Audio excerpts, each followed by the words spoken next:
Elles se sont implantées sur toute la planète sans que l'on y fasse attention. L'État les finance et légifère en leur sens car un grand nombre de nos élites en sont issues.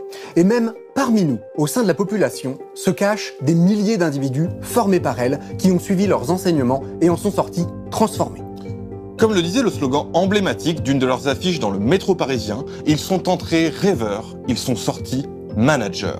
Ce sont les écoles de commerce. D'où viennent-elles? Quel est leur but? Qui a eu cette idée folle un jour d'inventer ces écoles? C'est ce que nous allons voir aujourd'hui. Bienvenue dans Corporate.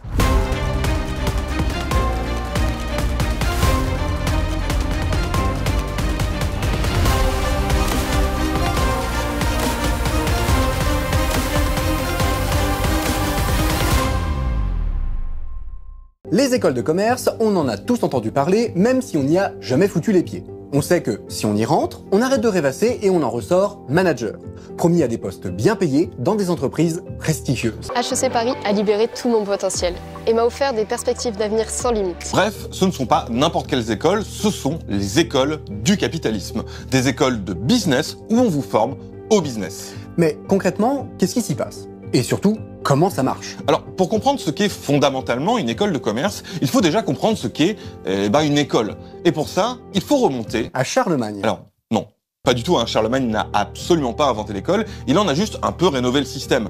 Évidemment, ça existait bien avant, hein, les institutions où on réunit les gens pour leur transmettre des connaissances, une façon d'être et une vision du monde. Par exemple, du temps de Charlemagne, c'était réservé aux garçons de l'aristocratie. Pourquoi s'embêter à instruire toute une populace quand tout ce qu'on leur demande, c'est de passer ses journées au champ? Sous prétexte de nourrir le bourgeois, on travaille 20 heures par jour. On passe notre vie à se geler les meules. Les pieds dans la bouse du matin au soir. À force de trimballer des machins, on se retrouve à 25 ans déjà à moitié déglingué. On y gagne quoi? Et puis, comme vous le savez, ça s'est ouvert à toujours plus de monde. En gros, ce qu'il faut comprendre, c'est que son évolution, elle n'a pas été linéaire. L'école, elle change avec les époques et la société. Nous, notre fameux modèle de l'école laïque, gratuite et obligatoire, il nous vient de l'idéal républicain du 19e siècle. Le but affiché de l'école, c'est alors d'éduquer une population en les sortant de l'ignorance, mais aussi de l'influence de l'Église pour former des citoyens libres et égaux, capables de fonctionner en démocratie. Et guidé et sauvé par l'instruction, chacun aura sa place dans un monde qui respectera tous les hommes. Pour dire à quel point c'était une volonté politique, les instits, on les appelait les hussards noirs de la République. On les comparait littéralement à de la cavalerie envoyée au front défendre les valeurs républicaines. Et au sortir de la Seconde Guerre mondiale, avec le service public de l'enseignement, on observe une massification et une démocratisation. Une part toujours plus grande de la population a accès à des études supérieures de plus en plus longues, quelle que soit leur catégorie sociale. Putain, c'est beau. Enfin, c'est beau sur le papier, parce que démocratisation, c'est à nuancer, hein. On sait bien que dans les faits, l'école a continué jusqu'à aujourd'hui à être un outil de reproduction sociale, où les enfants de l'élite vont être promis à de grandes études, tandis que ceux des prolos auront tendance à être dirigés vers les filières professionnelles. Vu que tout ce qu'on leur demande, c'est d'aller bosser pour produire des trucs. C'est une honte! Révolte! On va tout cramer, faudra pas demander d'où ça vient. Parce que ce modèle éducatif, il se développe avec un modèle économique. Bienvenue, c'est le capitalisme. Alors si, pendant des années, l'université est un service public accessible et gratuit pour tous, sans discrimination ni concours d'entrée, elle doit accueillir toujours plus de monde. Plus d'élèves, ça implique plus de moyens afin de former une population toujours plus éduquée, de citoyens libres et éclairés. Donc, hors de question. Et oui, dans les faits, on va plutôt faire des tirages au sort pour les filières en tension. Ou alors, laisser les facs se démerder avec le même budget pour gérer un afflux toujours plus grand d'étudiants. Tout ce qu'on peut pour trier, parce que nous, ce qu'on veut, c'est pas des citoyens éclairés, formés à la démocratie, je sais pas quoi, c'est des gens formés à travailler pour nous. Et on n'a pas besoin qu'ils soient tous bac plus 12 et passent leur temps à s'intéresser à des trucs qui n'existent pas, genre les histoires dans les romans, la métaphysique ou la société. There is no such thing as society, you know. Non mais, vous comprenez, il faut en finir avec les sciences sociales, les lettres ou je sais pas quoi là. Parce que non seulement pour emballer des gâteaux chez Cruster, bah ça sert à rien, mais même, nous ça nous arrange s'ils passent pas trop de temps à essayer de comprendre comment le monde y fonctionne. Ce qu'il faut, c'est professionnaliser les diplômes. Ce qu'on veut, c'est des gens productifs et utiles à la société qui, en sortant de formation, seront prêts à l'emploi et parfaitement adaptés au milieu de l'entreprise. Heureusement pour ça, on peut compter sur les gouvernements successifs pour bien défoncer le service public de l'enseignement qu'ils sont censés gérer. C'est une véritable saignée parce que on voit bien qu'en 7 ans, ça va être plus de 8000 postes d'enseignants qui ont disparu des collèges et des lycées. C'est autant d'adultes en moins au moment où on a besoin. En diminuant les budgets du public et des facultés, ces dernières n'auront plus d'autre choix que de se tourner vers de plus en plus de financements privés. Et donc, devoir répondre aux attentes des marchés. On va même pouvoir ouvrir dans les universités notre propre filière cluster pour préparer les nouvelles élites de demain prêtes à relever les futurs enjeux agroalimentaires du gâteau apéro. Et puis alors, Parcoursup. Une plateforme où tu fais tes vœux d'orientation en espérant que le génie de la lampe te valide ce que tu as demandé. Le génie de la lampe, ce serait pas la main invisible du marché à tout hasard ? Mais oui, remettons un peu de concurrence dans tout ça. Le bac n'est plus le sésame vers les études supérieures, il faut être suffisamment haut dans le classement pour accéder aux universités demandées. Donc je vous laisse imaginer le stress et l'anxiété que génèrent chez les lycéens et leurs familles l'attente des résultats. Dans mon vœu numéro 1 et mon vœu numéro 2, pour STAPS, c'est bien marqué situation en attente de place, donc ce qui veut dire que je suis pas prise. Et donc je peux renoncer et dire que non, je veux pas y aller. Ou alors j'attends qu'il y ait encore un autre tirage au sort. C'est quand le prochain tirage au sort ? Ça, je sais pas, on n'a pas de date précise en fait. Heureusement, il y a une solution, les écoles privées. Et là, pas de discrimination, pas de critères de sélection, à part un seul, un bon gros chèque. J'ai dépensé sans compter. Ne vous inquiétez plus pour vos souhaits, vous pouvez désormais soudoyer le génie. Et en parlant de génie, vous voyez ce qu'on vient de faire ? Alors, non seulement on a mis l'enseignement public à notre botte, mais on a aussi pris un truc qui était public et gratuit, donc sur lequel il n'y avait pas moyen de se faire de la thune, et on l'a transformé en quelque chose de privé et lucratif. On a ouvert un tout nouveau marché. On vient de marchandiser l'enseignement.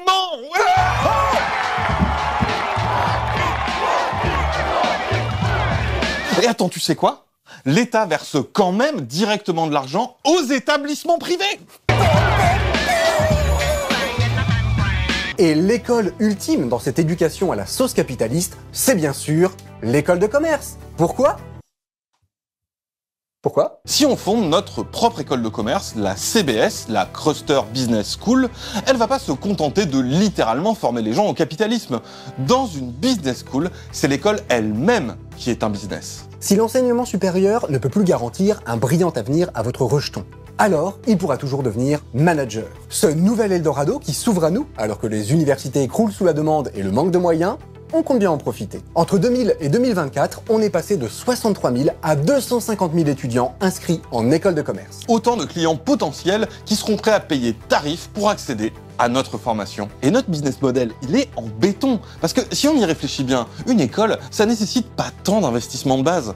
Des locaux et quelques fournitures, genre voilà, des chaises, des tables. Mais ensuite, nos frais fixes, ils vont se résumer globalement au salaire de l'administration et des enseignants. Alors, c'est pas rien, mais c'est pas comme lancer une industrie avec de grosses machines coûteuses, des sous-traitants dans des pays étrangers et toute une logistique de transport. Ici, notre produit, c'est votre éducation. Ce costume vaut plus cher que votre éducation. La dépense la plus importante au démarrage, ça va surtout être la communication. Attention là-dessus, faut pas lésigner. On envoie la totale. Affiches dans les rues et le métro, campagne sur internet, mais aussi grands stands dans des salons avec d'énormes drapeaux aux couleurs de l'école. Des sweatshirts floqués, des hôtesses, des écrans géants et la promesse d'un enseignement pour devenir l'élite de l'entreprise de demain. Le tout dans un cadre idyllique, parsemé de soirées étudiantes à l'ambiance survoltée. C'est avec ça qu'on va recruter à tout va. Et sans sélection, hein, on n'est pas à la faculté. Nous, on accueille tout le monde. Venez comme vous êtes. Surtout que chaque étudiant va rapporter entre 7 000 et 12 000 euros. Et c'est ça, la vraie démocratisation des études. Ah oui d'ailleurs, ils étudient quoi à la CBS ? Mais je sais pas, le business, le marketing, l'harmonisation des flux pondérés. Et si on commutait les ratios excédentaires des stock options ? Non, ça veut rien dire du tout, ça, Berthier. Votre phrase n'a aucun sens. J'ai l'impression que vous êtes en train de le mener en bateau. En soi, c'est pas l'important, parce que c'est pas ça qu'on leur vend. En fait, ce qu'on leur vend, c'est pas en premier lieu des savoir-faire ou des connaissances théoriques, c'est une expérience étudiante, calquée sur une des notions clés des stratégies marketing, l'expérience client, qu'on peut définir comme l'ensemble des émotions et sentiments ressentis par un client avant, pendant et après l'achat d'un produit ou d'un service. Car après tout, notre modèle a fait de l'enseignement une marchandise et nos étudiants sont des clients. Susciter les émotions positives des jeunes étudiants constitue un excellent moyen pour faire naître en eux le désir de rejoindre l'école, d'y réaliser leur formation et de nourrir un attachement à l'institution qui perdure longtemps après la diplomation. Ah, mais si, tu sais ce qu'il nous faut? Une cérémonie de remise de diplôme. Tu sais, comme dans les films ou les séries américaines, là, où ils sont tous en robe et ils jettent leur mortier, là. Parce que le chapeau moche, là, ça s'appelle un mortier? Moche, mais ça a de la gueule parce que ça renvoie à tout un imaginaire des universités états-uniennes dont on s'est inspiré pour le modèle de notre business school et qui commence à s'implanter chez nous. Et en plus, ça donne du prestige à nos formations.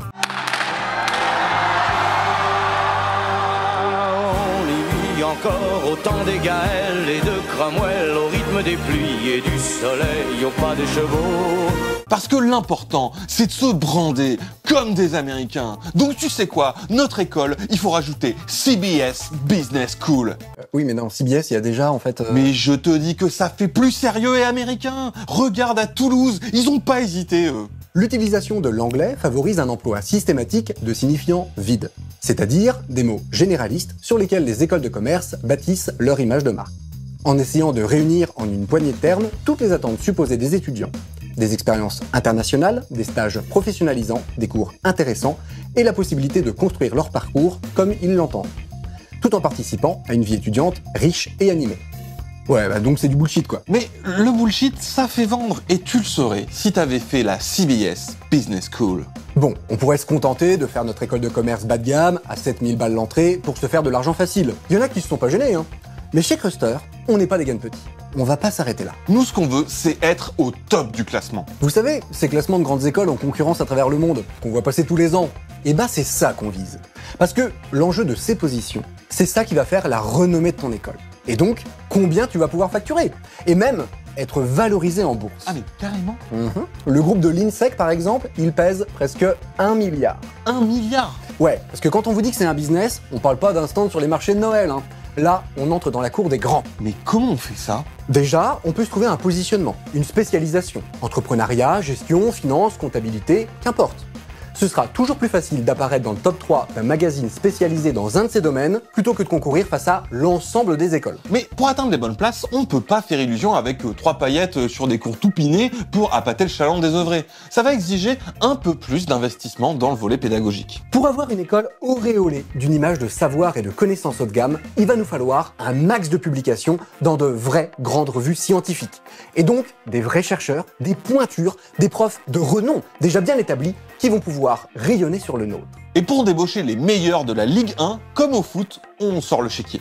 D'autant que, t'inquiète, que même les chercheurs les plus brillants, ça va être simple de leur faire une proposition qu'ils peuvent pas refuser, vu qu'on peut leur proposer facilement le double de leur salaire minable d'enseignants-chercheurs du public, défini par des grilles de salaire qui augmentent qu'en fonction de leur ancienneté. Je vais lui faire une offre qu'il ne pourra pas refuser. Par contre, ça va tout de suite nous coûter plus cher.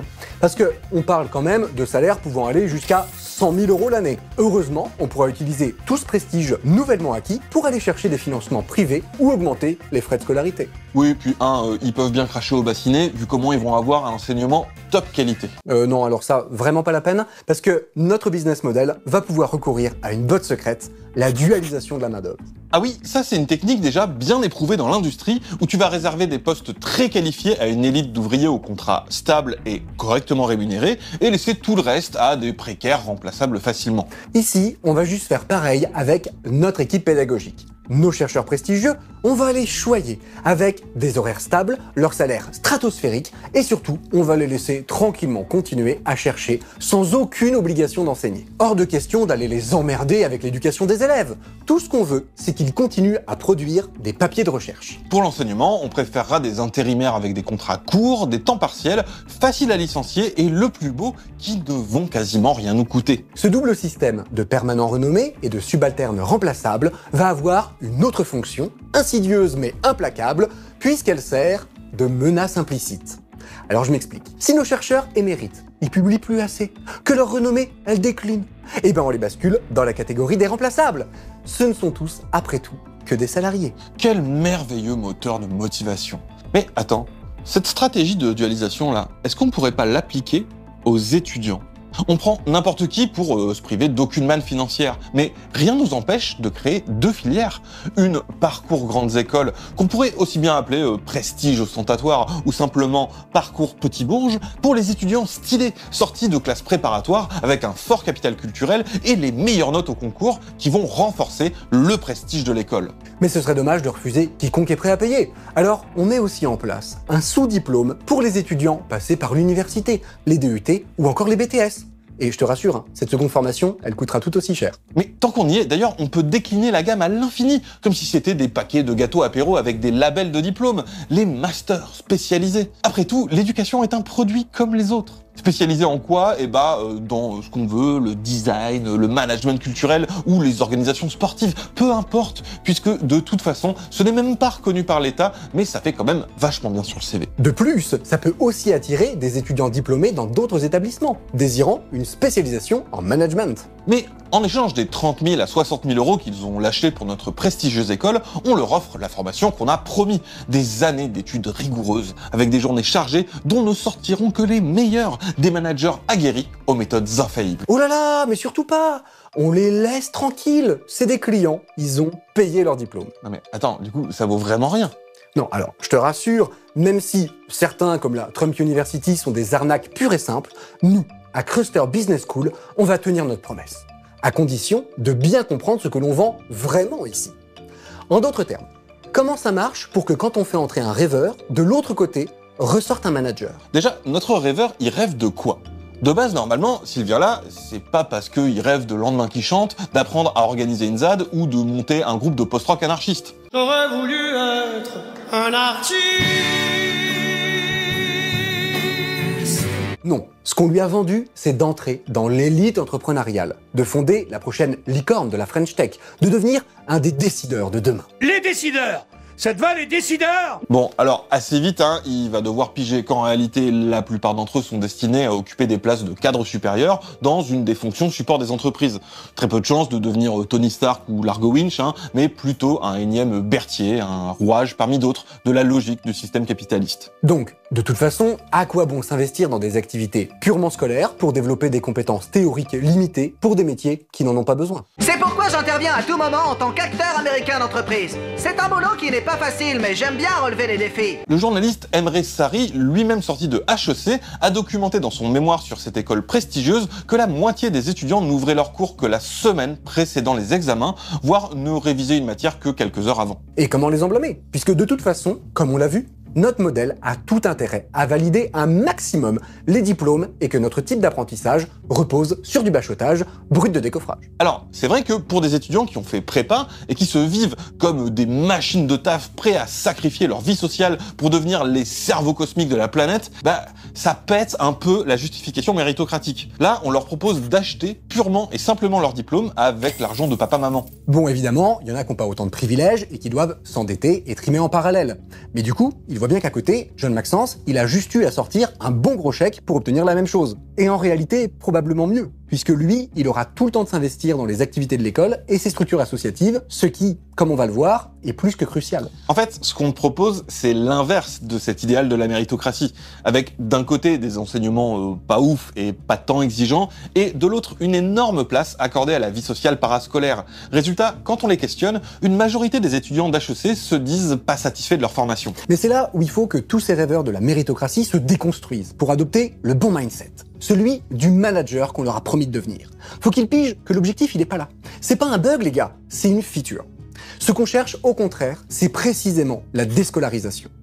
Une fois passé la porte d'entrée de ces écoles, il n'est plus question de discuter, de questionner les enseignements. Il est au contraire de bon ton de faire profil bas et de ne jamais remettre en cause les fondements des principes véhiculés en cours. Si se faire remarquer en soirée par sa capacité à lever le coude est valorisé, faire preuve de sens critique en classe est largement déprécié. Vous voyez, il est là le plot twist, là où se cache le véritable secret de notre école. Massacrer les lacs du Connemara en soirée BDE, concours t-shirt mouillé et shot à volonté, ça n'est pas un simple à côté ludique pour faire relâcher la terrible pression scolaire, non. Depuis le début, c'était en fait ça, la vraie formation. Et c'est donc là que se déroule le véritable examen et où se tient le théâtre de la vraie compétition entre étudiants. Dans l'investissement des activités sociales, les rencontres et autres mondanités, mais aussi tout le tissu d'associations, de clubs et autres structures où vont se mettre en place des hiérarchies. Il y a une sorte de hiérarchie du cool, on pourrait dire, entre des gens qui sont vraiment dans les tréfonds de la popularité, donc qui sont vraiment souvent maltraités, et les plus cools qui sont des sortes de rois. Sur ce spectre, où est-ce que vous vous trouviez ? Bon, j'étais plutôt dans les chefs de meute. Dans les écoles de commerce comme HEC, on croise donc des catégories consacrées comme les BOD, c'est-à-dire les élèves populaires, le cliché, vous voyez, du quarterback des films américains qui sort avec la pom-pom girl et bolos Peter Parker, tandis qu'à l'inverse, on trouvera les no-BOD pour les nobody, ceux qui ne brillent pas par leur charisme ni leur capacité à sociabiliser. Les gens qui réussissent et les gens qui ne sont rien. On y trouve même des systèmes de notation tout à fait formalisés, notamment des meufs. Notés, évalués sur des sites ou des boucles entre élèves qui alimenteront les rumeurs, des rumeurs qui peuvent faire de la vie de ces jeunes filles un enfer. Cette violence institutionnalisée les prépare au monde du travail masculin et aux contraintes qui vont avec. Sans compter un humour qui permet de renforcer les dominations. Et c'est dans ce jeu parascolaire que je trouve le véritable enjeu pour la réussite professionnelle, puisque c'est là que vont se constituer les réseaux, les réputations et les compétences, tout un capital à remobiliser ensuite dans le monde de l'entreprise. Les cours dispensés en école de commerce ont une triple fonction. Apporter un socle de culture générale de l'entreprise aux étudiants, les faire baigner dans un univers imprégné par la culture néolibérale et commencer à constituer leur ethos de manager. Ce qu'on appelle un ethos, c'est pas une panoplie de savoir-faire ou de compétences, c'est un ensemble de conduites sociales, une véritable façon d'être, de se comporter, un art de vivre, la Cogip Way of Life. Ce fameux slogan « Entrez rêveur, sortez manager » n'a décidément rien d'anodin, car ici, à la CBS, Business School, à la CBS Business School of Business, on n'apprend pas à manager, non, on apprend à être manager. En 2017, la direction de Grenoble École de Management a demandé à ses étudiants de dernière année, réunis en amphithéâtre et pas avares d'humour potache, de résumer leur aventure grenobloise en un mot. Bullshit est arrivé en tête, juste après 33 000 €. Le coût d'une scolarité entière dans l'école à l'époque. Bon, certes, ce qu'on vous apprend, c'est peut-être du bullshit, mais dans le monde de l'entreprise du capitalisme tardif, ainsi que dans la haute administration et la politique depuis longtemps convertie à la doxa managériale, I want France to be a startup nation. Dans ce monde-là, le bullshit, c'est pas du vent, c'est la LV1. C'est même en fait un super pouvoir, un pouvoir terrible qui a toujours été en vous, qu'on va vous apprendre à maîtriser et à utiliser pour la bonne cause. Le profit. Ah mince, je n'ai plus de mots économiques à leur dire et ils vont s'en apercevoir. Il faut vite que je trouve une expression professionnelle afin d'asseoir ma réputation au sein de l'entreprise. Bon, alors Berthier, je vous écoute. Tel l'Institut pour enfants surdoués du professeur X, nous formons les X-Men de l'entreprise. Et on n'arrête pas d'être un X-Men lorsqu'on pose son uniforme quand on va se coucher le soir. Voyez-le comme un dojo d'arts martiaux. Si on vous apprend à faire des moulinets dans le vide, des sauts périlleux arrière et des kamehameha avec les mains, c'est du bullshit. C'est pas des compétences très utiles dans des bastons de rue, on est d'accord. Mais si tous les autres dojos jouent au même jeu, si l'économie entière fonctionne sur cette illusion-là, c'est vous les maîtres. Lorsque tu vas sur une ligne de production, c'est pas une punition, c'est pour ton pays, c'est pour la magie. C'est ce monde, au bout du processus, qui va valider votre place dans les rapports de production. En vous embauchant, en fixant un salaire indexé sur votre diplôme et sur la cote de l'école que vous vous êtes payé. Alors le but ici, c'est d'ouvrir son 7e sens, pour ne faire plus qu'un avec le cosmos de l'entreprise. Brune, mon cosmos! C'est ce que j'appelle ma symbiose corporate. Je suis dans ma boîte et ma boîte est à l'intérieur de moi. Parce que votre diplôme certifié aux entreprises, ça n'est pas une qualification, mais l'assurance que vous venez du bon monde, avec la bonne formation idéologique, la bonne culture corpo, le bon rapport à la hiérarchie, que ce soit au-dessus et en dessous de vous, et surtout, le bon ethos. Bref, je suis un excellent produit. Finalement, ce qu'on vous a vendu, c'est la validation d'un entre-soi. Ce que vous avez acheté, c'est un permis d'emploi pour riches. Et là, on s'est pas foutu de votre gueule. On s'est juste foutu de la gueule du reste du monde. On espère que vous avez apprécié cette formation en ligne. Corporate saison 1, c'est fini. On vous retrouve à la rentrée pour la saison 2. Donc, si vous souhaitez rejoindre la CBS Business School of Business, n'hésitez pas à vous inscrire via le lien en description. Bon, il y a marqué soutenir Blast, mais vous inquiétez pas, c'est exactement la même chose. C'est une petite boîte qui monte. Oui, on les aide. Mais qu'est-ce que tu fais? Excusez-moi, excusez-moi. Moche. C'est un mal et menteuse. Parce que l'important, c'est de se brander, comme les Américains. Ben non.